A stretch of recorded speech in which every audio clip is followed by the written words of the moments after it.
Okay. So, kanina, binasa natin yung kwento. Oh, what's the story that we read? We read about... ano yung title ng story, Sean? A visit to the farm. Very good. So, ngayon, babasahin natin yung mga questions and then bibilugan mo. Itatagalog mo, tapos hahanapin mo yung question na. Number 1, basahin mo. Who went to the farm? Ano yung Tagalog nun, Sean? Sino daw ang pumunta sa farm? Sino ang pumunta sa farm? Sino, Sean? Good father. Basahin natin na. Letter A. Ano yung letter A? Mark and his family. Letter B. Mark Classmates.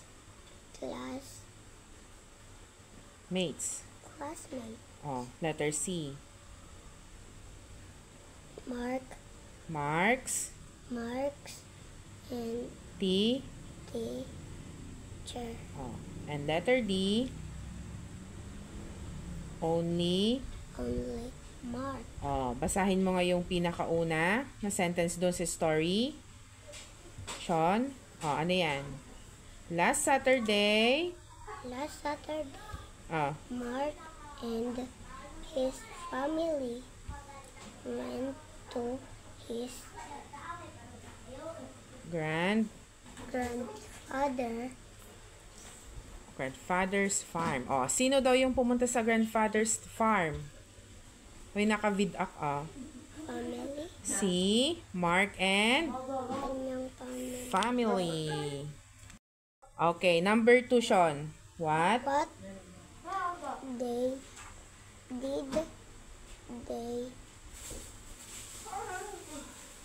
visit farm? The farm. Ano ibig sabihin nun? Anong araw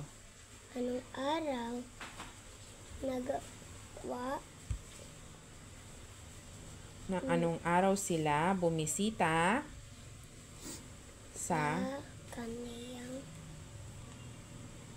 farm? Anong araw daw? Saturday? Ano yung nakalagay? Sige, tignan mo kung Saturday. Tignan mo nga, i-check mo nga kung tama yung sagot mo doon sa story. Anong sabi niya? Last Saturday. Very good. Last Saturday. Okay, number 3. Whose farm did they visit? Ano yung ibig sabihin nun, Sean?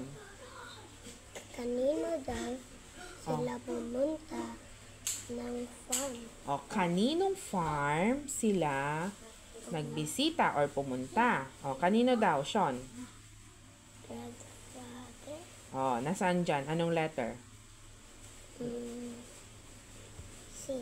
Letter C. Their grandfathers. Very good. Number 4.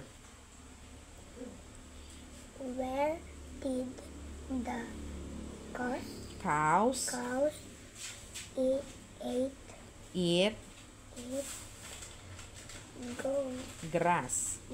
Anong itagalog mo? Ano yung where?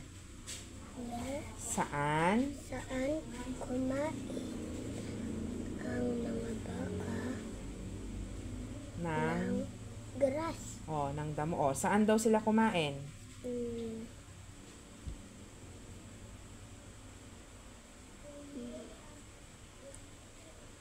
Ano yung pagpilian? In the barn. B. In the field. Letter C. On the road. road. Letter D. in the Ri. river. Tignan mo dun sa story, Sean.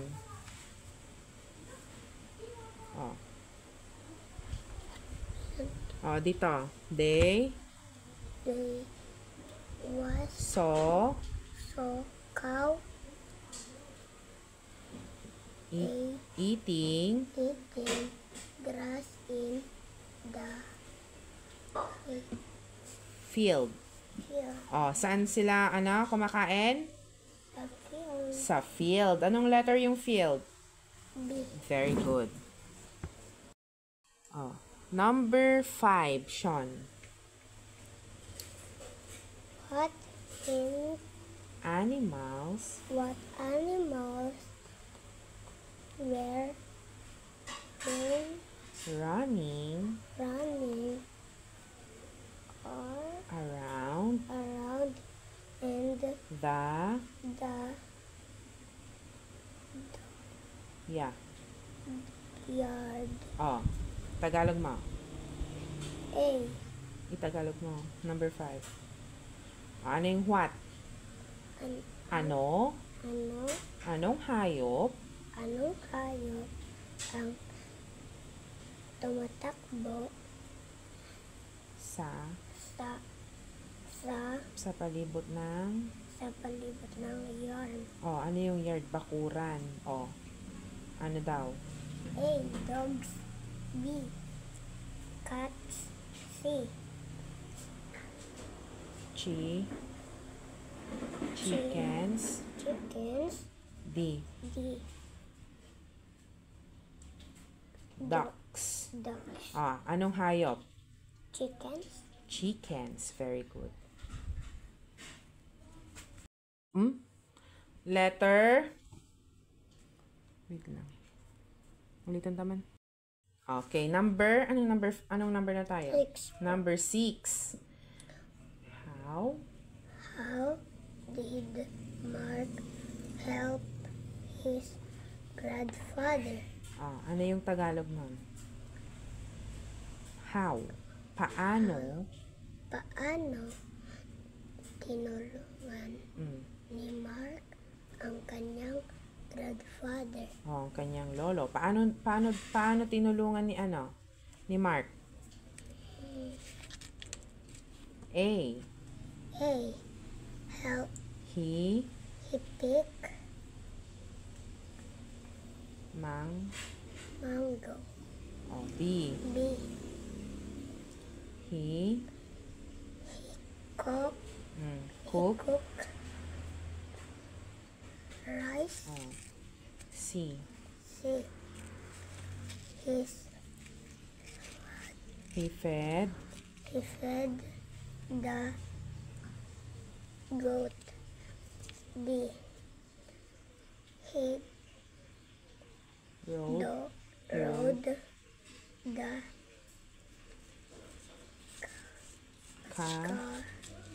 Carabao. Paano daw tinulungan ni Mark ang kanyang lolo? Tignan mo sa kwento. Alam mo na? So, ano yung sagot mo? C po. He fed the goat. ano yung Tagalog nun, Sean? Pinakain niya yung Goat. mga goats. Very good. Number 7. Who pick fresh mango? who picked fresh mangoes? A. Mark. B. His sister. C. His Mother. D. His grandfather. Sino? Letter. B po. His sister. Very good. Bakit naglalabo-labo naman ito? Letter. Anong number na tayo? 8 po. Number 8. What did they eat for Ano yung Tagalog nun? Ano? Ano? Ang, Ginamit. ang kinain Ano ang kinain nila nila nung Saturday? lunch. Ano yung lunch? Tanghalian. O, ano daw yung kinain nila? Mm, Letter A. A. A. Rice, Rice and grilled grilled fish. fish. B. B. Bread, B. Bread and milk. letter C. C.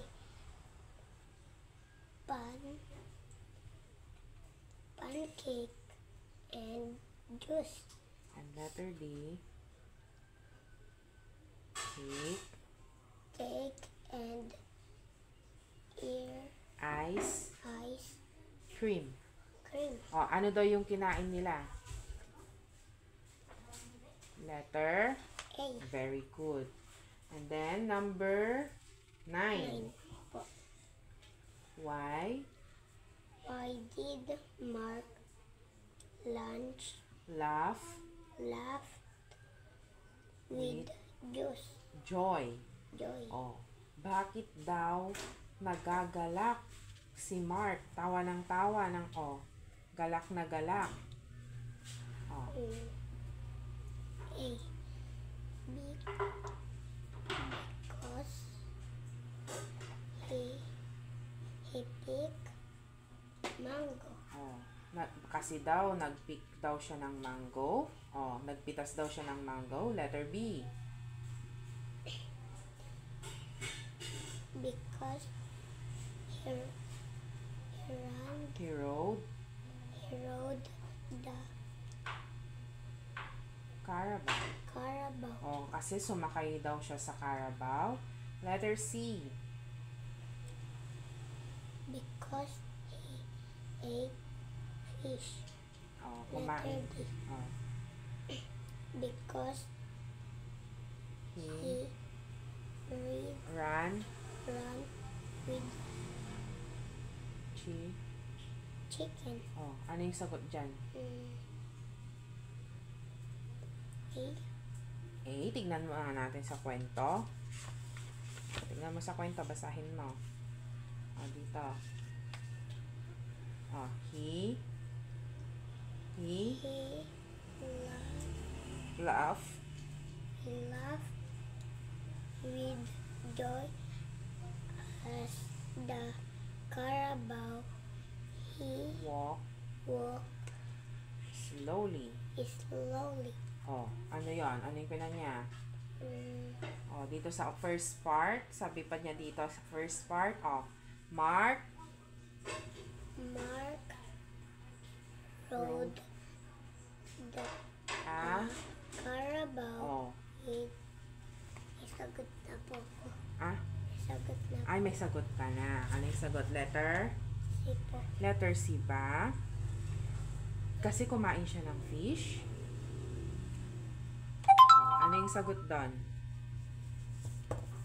Kasi sumakay sila sa Carabao. Last na. Number 10. How did the family feel after the visit? Ano daw yung naramdaman ng pamilya nila nung bumisita sila, pagkatapos nilang bumisita? Happy. Yes, happy and thankful. Very good.